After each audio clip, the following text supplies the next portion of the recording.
اعوذ باللہ من الشیطان الرجیم بسم اللہ الرحمن الرحیم یسألونک عن الانفال قل الانفال للہ والرسول فاتقوا اللہ واصلحوا ذات بینکم وَأَطِيعُوا اللَّهَ وَرَسُولَهُ إِن كُنتُم مُّؤْمِنِينَ إِنَّمَا الْمُؤْمِنُونَ الَّذِينَ إِذَا ذُكِرَ اللَّهُ وَجِلَتْ قُلُوبُهُمْ وَإِذَا تُلِيَتْ عَلَيْهِمْ آيَاتُهُ زَادَتْهُمْ إِيمَانًا وَعَلَى رَبِّهِمْ يَتَوَكَّلُونَ الذين يقيمون الصلاة ومما رزقناهم ينفقون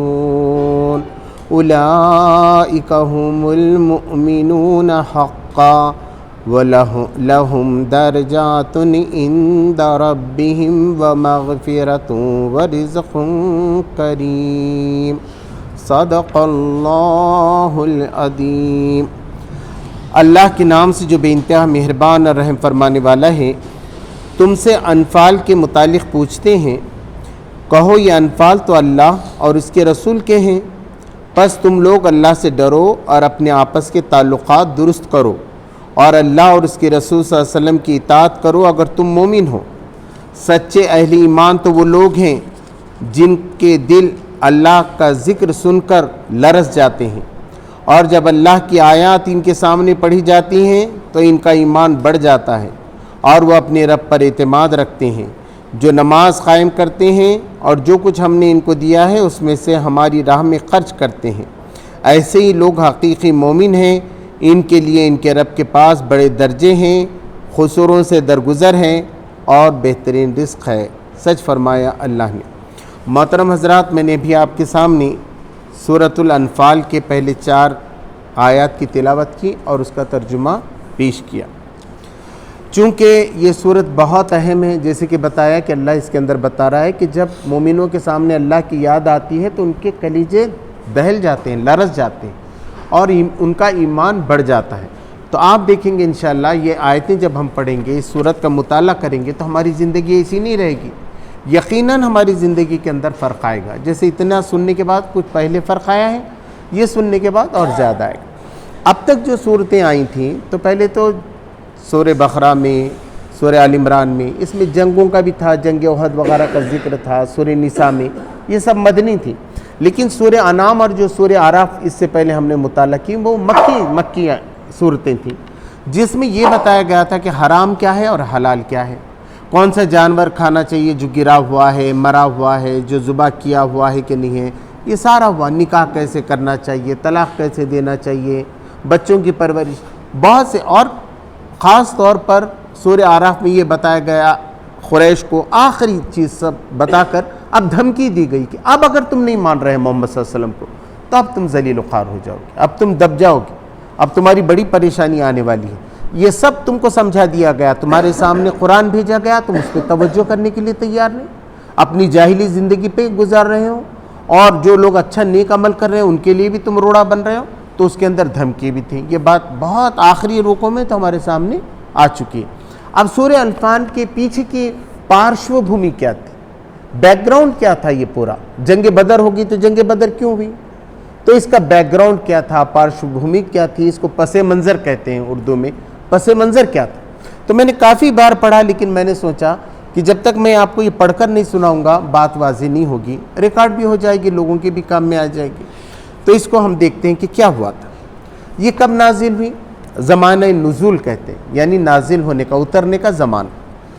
یہ سورت 2 ہجری میں جنگ بدر کے بعد نازل ہوئی۔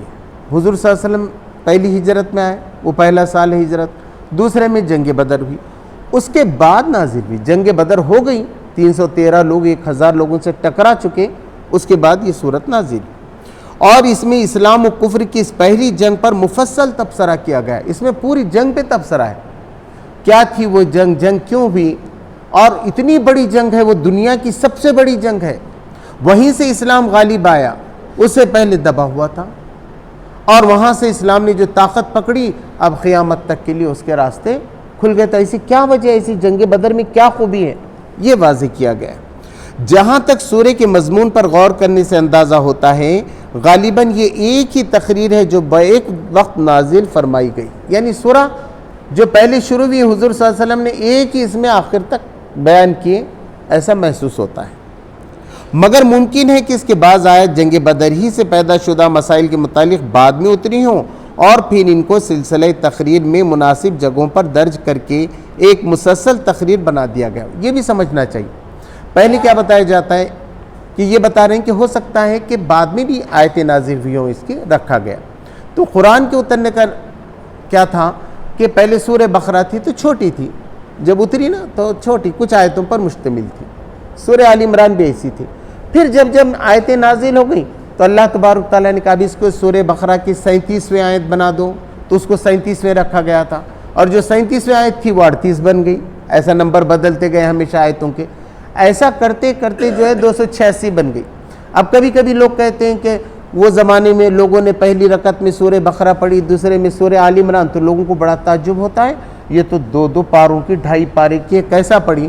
تو اس وقت وہ آیتیں وہ صورتیں چھوٹی تھیں, بعد میں بڑھتے گئی, یہاں تک کہ سورہ بقرہ کی آخری آیت جو ہے وہ تو حجۃ الوداع کے موقع پہ نازل ہوئی, سن 8 ہجری میں مکہ میں نازل ہوئی. مگر چونکہ مدینے سے متعلق تھی اللہ نے کہا کہ اس کو شاید 183 یا کچھ آیت ہے وہاں پر اس کو رکھ دیا گیا. اس طرح پھر 286 یہ 283 آیت. اب یہاں یہ بتایا جا رہا ہے کہ ایسا لگتا ہے کہ ہو سکتا ہے اس کی آیتیں کچھ بعد میں بھی نازل ہوئی ہوں. بہرحال کلام میں کہیں کوئی ایسا جوڑ نظر نہیں آتا جس سے یہ گمان کیا جا سکے کہ یہ الگ الگ 2-3 خطبوں کا مجموعہ ہے. لیکن کہیں بھی جوڑ نہیں معلوم ہو رہا کہ شاید کوئی آیت بعد میں نازل ہوئی. اس سے معلوم ہوتا ہے یہ پوری آیتیں ایک ہی وقت میں نازل ہو. یہ ہو گیا تاریخی پس منظر, وہ پارشبھومی بیک گراؤنڈ کیا تھا. قبل اس کے کہ اس سورہ پر تبصرہ کیا جائے, جنگ بدر اور اس سے متعلق حالات پر ایک تاریخی نگاہ ڈال لینی ضروری ہے. نبی صلی اللہ علیہ وسلم کی دعوت ابتدائی 10-12 سال میں جبکہ آپ مکہ معظمہ میں مقیم تھے, اس حیثیت سے اپنی پختگی و استواری ثابت کر چکی تھی کہ ایک طرف اس کی پشت پر ایک بلند سیرت, عالی ظرف, دانشمندانہ علم بردار موجود تھا جو اپنی شخصیت کا پورا سرمایہ اس کام میں لگا چکا تھا, اور اس طرز عمل سے یہ حقیقت پوری طرح نمایاں ہو چکی تھی کہ وہ اس دعوت کو انتہائی کامیاب کی منزل تک پہنچانے کے لیے اٹل ارادہ رکھتا ہے, اور اس مقصد کی راہ میں ہر خطرے کو انگیز کرنے اور ہر مشکل کا مقابلہ کرنے کے لیے تیار ہے.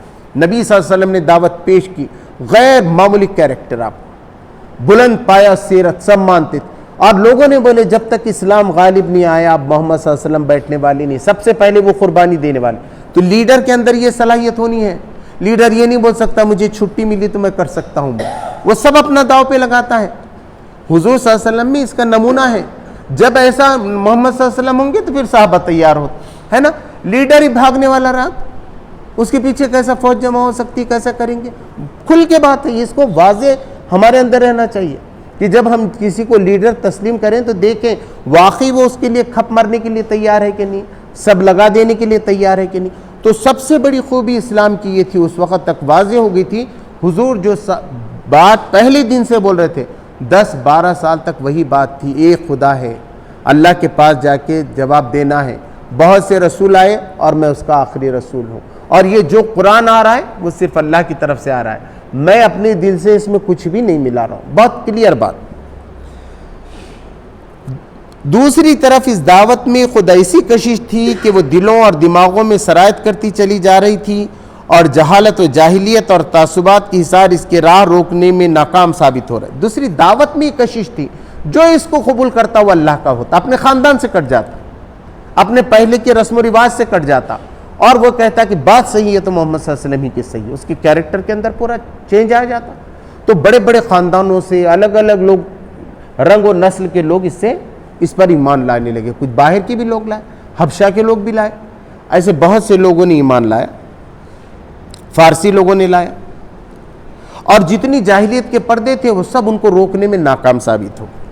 اسی وجہ سے عرب کے پرانے نظام جاہلیت کی حمایت کرنے والے عناصر جو ابتداً اس کو استخفاف کی نظر سے دیکھتے تھے، مکی دور کے آخری زمانے میں اسے ایک سنجیدہ خطرہ سمجھنے لگے تھے اور اپنا پورا زور اسے کچل دینے میں صرف کر دینا چاہتے۔ لوگوں نے کہا ایک محمد صلی اللہ علیہ وسلم ہے، ان کے ساتھ یہ 17-18 لوگ ہیں، پھر رہے ہیں، کرنے تو ہم کو کیا ہے ان کی عبادت، مذاق اڑاؤ ان کا، ہے نا؟ ایسا کہیں ہوتا ہے پوری دنیا ایسی ہو جائے گی، بدل جائے گی؟ ارے ساری بگڑے ہوئی دنیا ہے، سب لے دے کے یہاں کام بنتا ہے نا؟ ہم دنیا دار ہیں، ہم کو معلوم دنیا کیا کرنا۔ اتنے بھولے بھالے، اتنے سیدھے سادھے لوگ نکلے ہیں پوری دنیا کی اصلاح کرنے کے لیے، مگر جیسے جیسے 12 سال گزرے ان کو معلوم ہے اس کی ضرب تو ہم پہ پڑ رہی ہے۔ اب یہ جو ہمارا راج پاٹ اور ہم نے یہ جو بنا کے رکھا تھا لوگوں کو غلام بنانے کا طریقہ، اب یہ ہم سے چھن جائے گا۔ تو اب انہوں نے سختی دکھانا شروع کیا۔ پھر وہ بلال کا ہے کہ آگ پہ لٹایا گیا، کوڑے مارے گئے، ستایا جانے لگا۔ اب یہ سال 12 کے بعد زبردست سلسلہ جو ہے سن 10 جو ہے 90 میں، جہاں سے نبوت کہتے ہیں پہلے، اس میں شروع ہوا تھا۔ اس کے بعد کیا ہوا؟ لیکن اس وقت تک چند حیثیات سے اس دعوت میں بہت کچھ کسر باقی تھی۔ ابھی کیا کیا باقی تھا؟ ایک تو حضور کی سیرت تھی، دوسرے اس کی کشش تھی، لیکن کچھ چیزیں ابھی اسلام کے غلبے کے لیے کم تھی۔ وہ کیا کیا تھیں؟ اولین یہ بات ابھی پوری طرح ثابت نہیں ہوئی تھی کہ اس کو ایسے پیرووں کی کافی تعداد بہم پہنچ چکی ہے جو صرف اس کے ماننے والے ہی نہیں ہیں بلکہ اس کے اصولوں کا سچا عشق بھی رکھتے ہیں، اس کو غالب و نافذ کرنے کی سعی میں اپنی ساری قوتیں اور اپنا تمام سرمایہ زندگی کھپا دینے کے لیے تیار ہیں اور اس کی خاطر اپنی ہر چیز قربان کر دینے کے لیے، دنیا بھر سے لڑ جانے کے لیے، حتیٰ کہ اپنے عزیز ترین رشتوں کو بھی کاٹ پھینکنے کے لیے آمادہ ہیں۔ ان کو اب معلوم ہوا، پہلے نہیں معلوم تھا۔ ایسے مسلمان پیدا ہو چکے اب دنیا میں کہ وہ بولتے ہمارے رشتے ٹوٹے تو ٹوٹے، باپ بیٹے کو مارنے کو تیار ہے، بیٹا باپ کو مارنے کے لیے تیار ہے اگر جنگ میں سامنے آ جائے تو۔ اور اب تو لوگوں کو معلوم ہوا کیا ہے یہ کیسے لوگ ہیں، یہ معلوم نہیں تھا دنیا کو۔ جیسے آج فلسطین میں معلوم ہوا، فلسطین میں لوگ اپنے بچوں کو دفنا کے آ رہے ہیں، کہنے اللہ تیرا شکر ہے، کوئی رکاوٹ ہے؟ پوری دنیا حیران ہے۔ آج پھر سے مسلمانوں نے وہ نمونہ پیش کیا۔ سمجھ جائیے جیسا فلسطین پیش کر رہا ہے ایسا نمونہ پیش ہونا باقی تھا۔ اب یہ جنگ بدر کے بعد ہوا، یہ بعد میں، ابھی مکہ میں نہیں معلوم ہوا تھا کہ لوگ اتنی قربانی دیں گے کہ نہیں دیں گے، ابھی بھی ہمارے اندر بھی نہیں معلوم ہے۔ یہ بہت اچھا لکھتا ہے، نہیں کھاتے بھائی، چلو نہیں کھانے کا ہے، سور کا گوشت نہیں کھاتے ہیں، اور وہ مرے وانی کھانے کا نہیں، آسان بات ہے۔ نماز پڑھ لینے کا، آگے سکون سے نماز پڑھے چلے گئے۔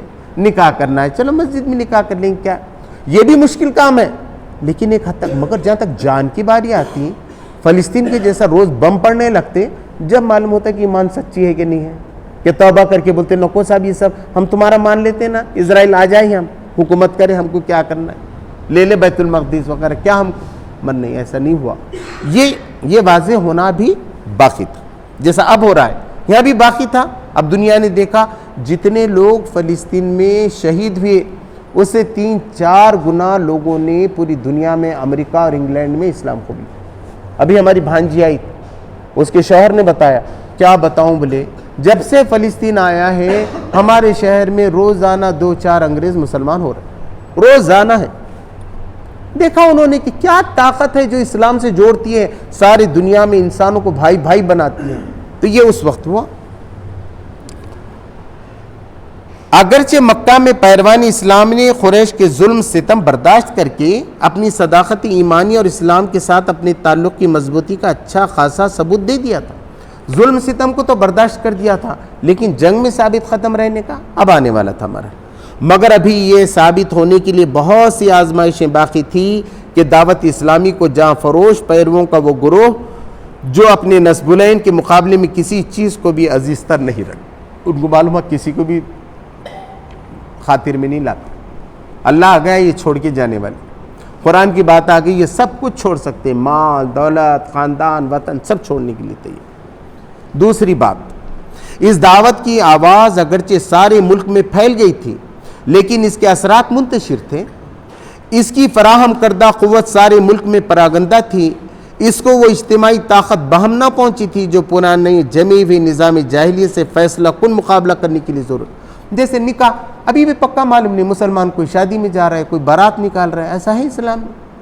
معلوم ہونا تھا نہیں ان کی شادی تو مسجد ہی میں ہوتی ہے. طلاق ایسی ہوتا ہے, ان کے اندر بے ایمانی نہیں ہوتی. یہ ایک چیز بتا کے ایک چیز نہیں بیچتے, یہ سب مسلمانوں کے کیریکٹر سے معلوم ہونا چاہیے تھا نا. اب یہ اور پورے ایک گاؤں کے اندر معلوم ہونا چاہیے تھا, ایک محلے کے اندر معلوم ہونا چاہیے کہ وہاں کا کوئی آدمی بے ایمان نہیں.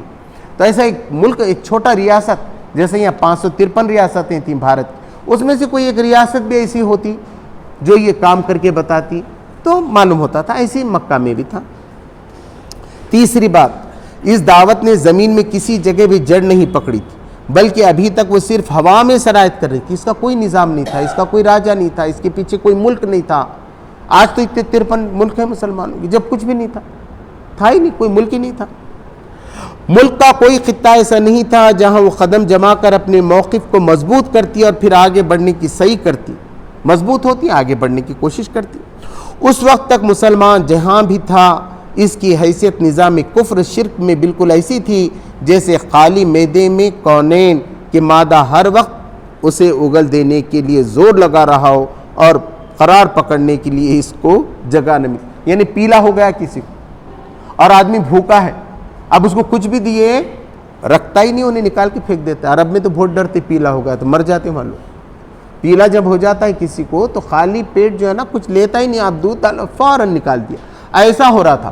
اسلام ابھی پہنچا نہیں, اسلام کو نکال کے باہر پھینک دیتے تھے لوگ. جمنے ہی نہیں دے رہے کہ بھئی اسلام کی معیشت کیا ہے, اسلام کی معاشرت کیا ہے, قرآن کی تعلیمات کیا ہے, برداشت کرنے کو تیار نہیں تھے ابھی. اب جتنے مسلمان ہیں بس اپنے طور پہ کر رہے ہیں. چوتھی بات, اس وقت تک اس دعوت کو عملی زندگی کے معاملات اپنے ہاتھ میں لے کر چلانے کا موقع نہیں ملا. انہوں نے چلائے نہیں. اب جیسے یہاں بجٹ پیش کر رہے ہیں تو گھاٹے کا بجٹ, اب وہ ہوتے ہیں اور وہ فائدے کا بجٹ پیش کرتے ہیں. ایک اسٹیٹ ہوتا وہ فائدے کا بجٹ, لوگ بولتے تھے ارے یہ اسٹیٹ آج بھی مہاراشٹر ہے, فائدے کا بجٹ پیش کر دیا. لوگ دیکھتے رہتے تھے, ارے پورے اسٹیٹ جو ہے گھاٹے کا بجٹ پیش کر رہے, ایک اسٹیٹ جو ہے فائدے کا کر رہا ہے. نہ یہ اپنا تمدن قائم کر سکی تھی, نہ اس لیے اپنی نظامی معیشت و معاشرت اور نظام سیاست مرتب کیا تھا. یعنی شادی کیسے ہوگی, وراثت کی تقسیم کیسے ہوگی, ابھی پورا قانون ڈسکرائب نہیں ہو سکا تھا. عملاً کر رہے تھے لیکن پکا نہیں تھا. اور نہ دوسری طاقتوں سے اس کے معاملات صلح جنگ پیش آئے تھے. کسی کے ساتھ جنگ ہوئی تھی, نہ جھگڑا ہوا تھا, خالی ایک مکہ میں رہتے تھے. اس لیے نہ تو ان اخلاقی اصولوں کا مظاہرہ ہو سکا تھا جن پر یہ دعوت زندگی کے پورے نظام کو قائم کرنا اور چلانا چاہتی, یعنی بزنس کرنا.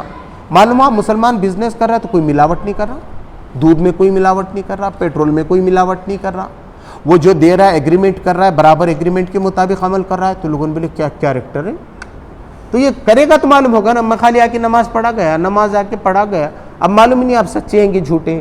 جب تک آپ کام نہیں کریں گے تو کیسا معلوم ہوگا. تو ایسا کام کرنے کا موقع نہیں ملا تھا پورا کھل کے.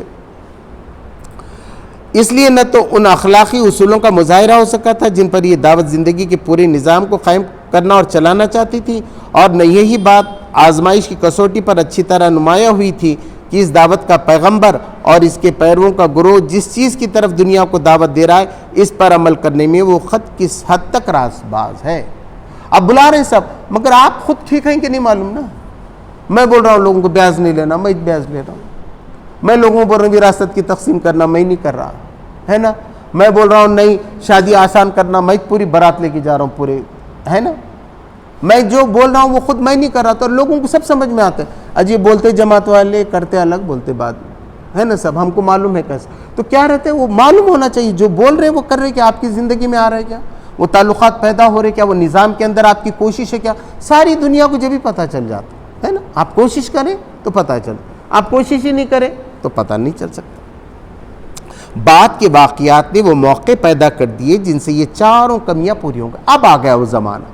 کیا ہوا, مکی دور کے آخری 3-4 سالوں سے یثرب میں آفتاب اسلام کی شعائیں مسلسل پہنچ رہی تھیں, اور وہاں کے لوگ متعدد وجوہ سے عرب کے دوسرے قبیلوں سے بنسبت زیادہ آسانی کے ساتھ اس روشنی کو قبول کرتے جا رہے تھے. اس سے لگا ہوا 200 کلومیٹر یثرب تھا.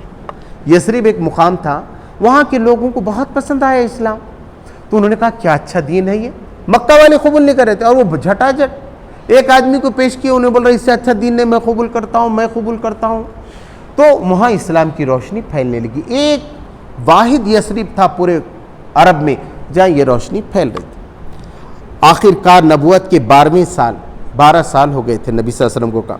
حج کے موقع پر 75 نفوس کا ایک وقت نبی صلی اللہ علیہ وسلم سے رات کی تاریکی میں ملا, اور اس نے نہ صرف یہ کہ اسلام قبول کیا بلکہ آپ کو اور آپ کے پیرووں کو اپنے شہر میں جگہ دینے پر بھی آمادگی ظاہر کی. یہ پہلا موقع تھا. پہلے تو مکہ کے لوگ ملنے ہی نہیں دیتے تھے باہر کے لوگوں, تو بڑی دور جا کر حج کے موقع پہ ایک پہاڑی ہے, پہاڑی کے پیچھے حضرت عباس ابھی مسلمان نہیں ہوئے تھے, وہ ساتھ تھے حضور کی کہ میں نگرانی کروں گا, معلوم نہیں وہ لوگ دھوکے سے مار دیا آپ کو تو نہیں, مگر وہ لوگ بہت روئے اور انہوں نے بہت خوشی کے ساتھ حضور صلی اللہ علیہ وسلم سے کہا ہم سب آپ پر ایمان لاتے ہیں, اور حضور یہ مکہ کے لوگ آپ کو کام نہیں کرنے دے رہے, آپ آ جائیے.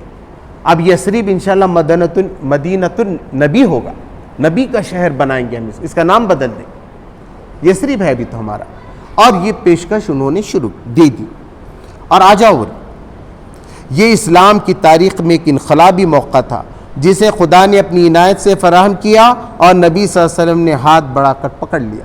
اللہ کی طرف سے موقع آیا, حضور نے کہا کہ بالکل ہم آ جائیں گے, ہم آئیں گے آپ کے پاس, ہم مکہ مدینہ شفٹ ہو جائیں گے یہاں سے, ہے نا, دعوت وہاں سے چلی. اہل یثرب نے نبی صلی اللہ علیہ وسلم کو محض ایک پناہ گزی کی حیثیت سے نہیں بلکہ خدا کے نائب اور اپنی امام و فرما روا کی حیثیت سے بلا رہے تھے. کوئی شرنارتھی بول کے نہیں بلا رہے تھے انہوں کہ مکہ والے بہت ستا رہے, اب جیسا بنگلہ دیش میں ہوا شرنارتھی آ جاؤ ہم کچھ مدد کرتے. شرنارتھی نہیں, تم ہمارے راجہ بن کے آ جاؤ, تم آپ رہنمائی کرو, ہم آپ کے تابع ہونے کے لیے تیار ہیں. یہ تھی پیشکش, یہ تھا غیر معمول. ہم آپ کو اللہ کا نبی مانتے ہیں, سچی نبی مانتے ہیں, اور ہم اپنا امام بنانے کے لیے آپ کو تیار ہیں. اور اسلام کے پیرووں کو ان کا بلاوا اس لیے نہ تھا کہ ایک اجنبی سرزمین میں محض مہاجر ہونے کی حیثیت سے جگہ پالیں, بلکہ مقصد یہ تھا کہ عرب کے مختلف قبائل اور خطوں میں جو مسلمان منتشر ہیں وہ یثرب میں جمع ہو کر اور یثربی مسلمانوں کے ساتھ مل کر ایک منظم معاشرہ بنائیں. انہوں نے کہا اب اسلامی سماج کی تشکیل ہو, جو بھی قرآن میں ہے ہم انشاءاللہ یثرب میں کریں, یہ ہے ہمارا, اور اس کے لیے ہم تیار ہیں. پورے بڑے بڑے سردار تھے اس کے اندر, اوس و خزرج. اس طرح یثرب نے دراصل اپنے آپ کو مدینۃ الاسلام کی حیثیت سے پیش کیا, اور نبی صلی اللہ علیہ وسلم نے اسے قبول کر کے عرب میں پہلا دارالاسلام بنا دیا, پہلا دارالاسلام. اس لیے یثرب کچھ بھی نہیں تھا, قربانی کے نتیجے میں ہوا. مکہ کیا تھا؟ ابراہیم علیہ السلام نے قربانی دی, بچے کو ذبح کیا. قربانی کے بعد ہوتا ہے, آپ کوئی قربانی پیش نہیں کریں گے نا تو نہ آپ کا شہر بڑھتا نہ آپ کا ملک بڑھتا. ہر چیز قربانی چاہتا ہے, یہ ہے اس کے اندر. اس کے لیے کیسی جدوجہد کرنا, یہ پیغام ہے قرآن. اس پیشکش کی معنی جو کچھ تھے اس سے اہل مدینہ ناواقف نہ تھے, مگر اس کا انجام کیا ہونے والا ہے, وہ بدھو لوگ نہیں تھے. اس کا کل کیا ہونے والا ہے, بہت ذہین تھے, آگے آ رہا ہے پورا.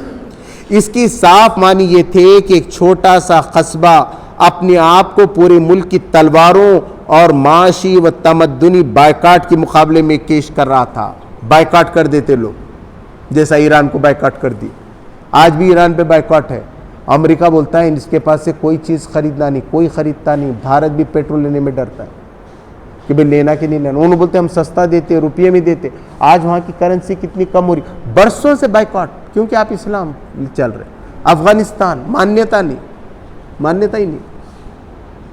تو یہ بائیکاٹ ہونے کا ڈر رہتا ہے. بھئی جب آپ کوئی نئی چیز پیش کر رہے ہیں تو یہ سب ان کو بھی معلوم تھا, مدینہ کے ساتھ بھی ہوئی. چنانچہ بیعت عقبہ کے موقع پر رات کی اس مجلس میں اسلام کی ان اولین مددگاروں نے, انصاروں نے اس نتیجے کو خوب اچھی طرح جان بوجھ کر نبی صلی اللہ علیہ وسلم کے ہاتھ میں ہاتھ دے دیا تھا. ایمان یہ ہے, اس کو بولتے مسلمان ہونا. کیا یہ سب کے لیے تیار ہیں؟ آپ تو مسلمان ہو جاؤ, نہیں تو کیوں ہوتے ہیں؟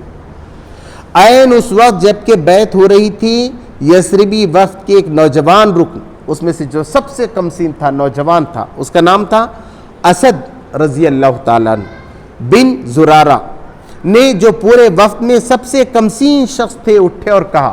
اب دیکھیں نوجوان نے کیا کہا اٹھ کر, ٹھہرو ٹھہرو آئے اہل یثرب, ہم لوگ جو ان کے پاس آئے ہیں تو یہ سمجھتے ہوئے آئے ہیں کہ یہ اللہ کے رسول ہیں, اور آج انہیں یہاں سے نکال کر لے جانا تمام عرب سے دشمنی مول لینا ہے. اس کے نتیجے میں تمہارے نونہال قتل ہوں گے, تمہارے نوجوانوں کو مارا جائے گا اور تلواریں تم پر برسیں گی. لہٰذا اگر تم اس کو برداشت کرنے کی طاقت اپنے اندر پاتے ہو تو ان کا ہاتھ پکڑو, اور اس کا اجر اللہ کے ذمے ہیں. اور اگر تمہیں اپنی جانیں عزیز ہیں تو پھر چھوڑ دو اور صاف صاف عذر کر دو، کیونکہ اس وقت عذر کر دینا خدا کے نزدیک زیادہ قبول ہو سکتا ہے۔ کہا کہ تم سچی بھی تقاضا پورا کرتے ہو، حضور کے نام لو۔ جب حضور کو مانتے بول رہے، ایک بات حضور کی معلوم نہیں، کہاں پیدا ہوئے تھے نہیں معلوم، زندگی میں کیا کرے کچھ نہیں معلوم، سب سے زیادہ پکا میں عاشق رسول، کیا بولے تو کچھ بھی نہیں معلوم، عاشق خدا۔ قرآن میں کیا ہے کہ پھٹک کے دیکھا نہیں انہوں نے، کیا تو ہم پکے مسلمان، کیسا مسلمان ہوگا بھائی ایسا؟ اس کو اللہ کی بات نہیں معلوم آج تک کیا لکھے ہوا ہے نا؟ کپڑوں سے مسلمان ہوتا ہے کیا؟ پڑھنے سے ہوتا ہے، معلوم رکھنے سے ہوتا ہے۔ تو انہوں نے بتایا کہ ایسا نہیں کرنے کا ہے آپ کو، تو آج سے خدا حافظ بولو، کئی کوئی اسلام کو بدنام کرتے اسلام میں آ کے اور حضور کو بلا کے۔ اس بات کو وفد کے ایک دوسرے شخص عباس رضی اللہ تعالیٰ عنہ بن عبادہ بن نزلہ رضی اللہ تعالیٰ، اب بزرگ اٹھے، یہ تو نوجوان تھا، اب ایک عمر رسیدہ شخص اٹھے اور انہوں نے کیا کہا، جانتے ہو اس شخص سے کس چیز پر بیعت کر رہے ہو؟ مسلمان ہونا کس کو بولتے؟ لا الہ الا اللہ محمد رسول اللہ، کیا بیعت کر رہے ہیں آپ معلوم ہے؟ آوازیں آئیں، ہاں جانتے ہیں، تم اس کے ہاتھ پر بیعت کر کے دنیا بھر سے لڑائی مول لے رہے ہو، پس اگر تمہارا خیال یہ ہو کہ جب تمہارے مال تباہی کے اور تمہارے اشراف ہلاکت کے خطرے میں پڑ جائیں تو تم اسے دشمنوں کے حوالے کر دو گے، تو بہتر ہے کہ آج اسے چھوڑ دو، کل تمہارے مال چھین لیے جائیں گے، ہو سکتا ہے تمہارے اشراف کو قتل کر دیا جائے، پھر تم بولو نہ کو بھائی ایسی مصیبت نہ کو، محمد صلی اللہ علیہ وسلم تم بھی نہ کوئی، ہمارا آ کے بہت برا حال ہو گیا، ہم تو آپ کو سمجھے تھے غالب کرنے کو آ رہے، اسلام آ رہے بول کے لائے تھے، اب جب مصیبت پڑی تو اب نہیں، تو اس سے اچھا ہے کہ آج ہی چھوڑ دو، یہ سب ہونے والا ہے، سمجھ کے کرو، ایمان لاؤ، کیونکہ خدا کی قسم یہ دنیا اور آخرت کی رسوائی ہے، اور اگر تمہارا ارادہ یہ ہے کہ جو بلاوا تم اس شخص کو دے رہے ہو اس کو اپنے اموال کی تباہی اور اپنے اشراف کی ہلاکت کے باوجود نبھاؤ گے، تو بے شک اس کا ہاتھ تھام لو کہ خدا کی قسم یہ دنیا اور آخرت کی بھلائی، یہ جماعت کی ذمہ داری ادا کرنے پہ نہیں کرا، اللہ نے بولے ذمہ دار کو بالوں سے کھینچ کے جہنم میں، ایکٹنگ کرنے کے واسطے نہیں بٹھایا گیا، یہ حق ادا کریں، حضور کا دین پھیلے، یہ اس کی ذمہ داری ہے، اور کوئی دنیا نہیں دیکھ رہی، اس کا سیدھا مقابلہ اللہ کے ساتھ ہے، پورا قرآن پڑھنا چاہیے، میں نہیں بول رہا ہوں، اس کیسے میں پڑھ کے سنا، یہ جو تشریح ہے یہ میرے دل کی باتیں نہیں بتا رہا ہوں، آپ خود پڑھ لیجئے، کسی بھی قرآن میں پڑھ لیجئے، کسی بھی تفسیر میں پڑھ لیجئے اور آ جائے۔ اب اس کے بعد کیا ہوا؟ اس پر تمام وفد نے بالاتفاق کہا ہم اسے لے کر اپنے اموال کو تباہی، اپنے اشراف کو ہلاکت کے خطرے میں ڈالنے کے لیے تیار ہیں۔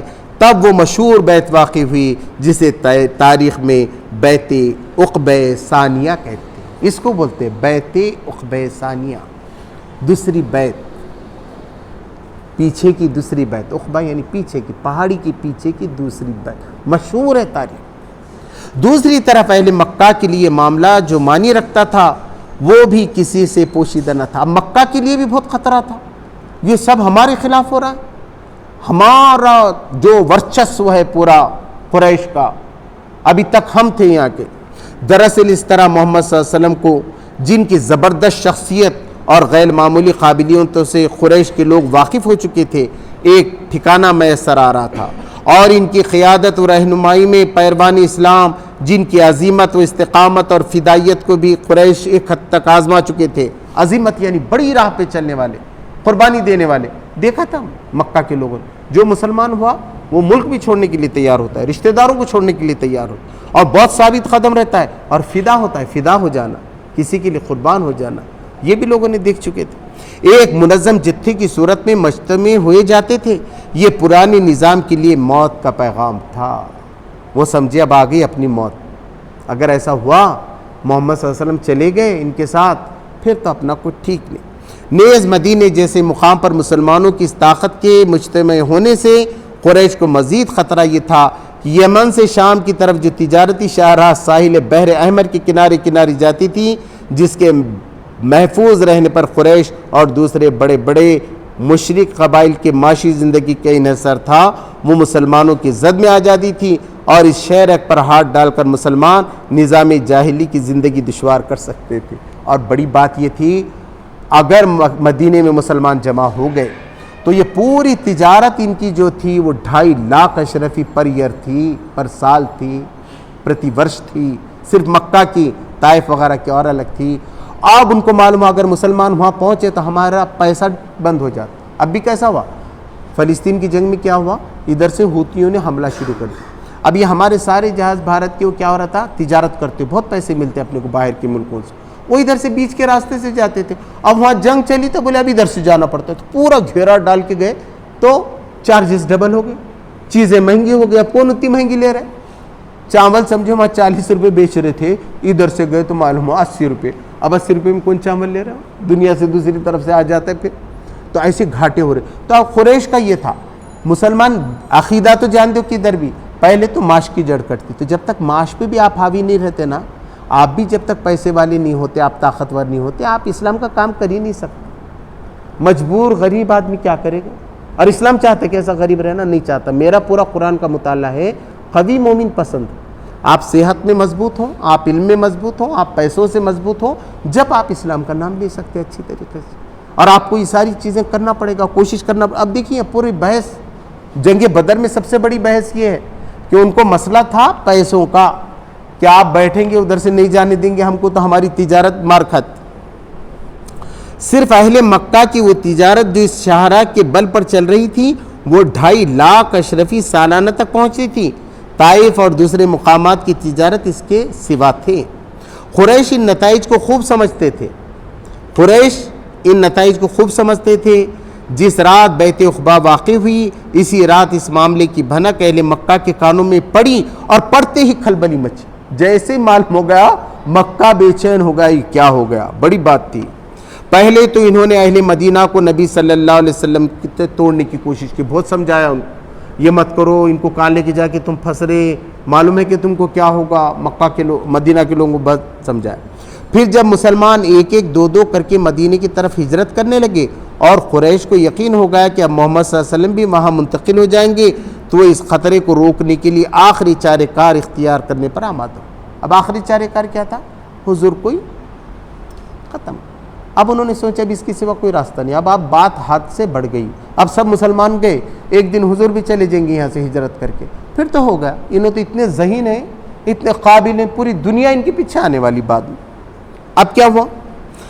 ہجرت نبوی سے چند ہی روز پہلے قریش کی مجلس شورا منعقد ہوئی، جس میں بڑی رد و قط بحث کے بعد آخرکار یہ طے پایا کہ بنی ہاشم جو حضور صلی اللہ علیہ وسلم کا خاندان تھا کے سوا تمام خانوادے، تمام خاندان قریش کا ایک ایک آدمی چھانٹا جائے، اور یہ سب لوگ مل کر نبی صلی اللہ علیہ وسلم کو قتل کریں، سب مل کے ایک ساتھ مارے۔ اب کسے کسے لڑیں گے؟ بنی ہاشم، تاکہ بنی ہاشم کے لیے تمام خاندانوں سے تنہا لڑنا مشکل ہو جائے، اور وہ انتقام کے بجائے خون بہا قبول کرنے پر مجبور ہو جائے۔ اپن خون بہا دے دیں گے سونٹ، لیکن خدا کے فضل اور نبی صلی اللہ علیہ وسلم کے اعتماد، اللہ پہ بھروسہ اور حسن تدبیر سے ان کی یہ چال ناکام ہو گئی، اور حضور صلی اللہ علیہ وسلم بخیریت مدینہ پہنچ گئے۔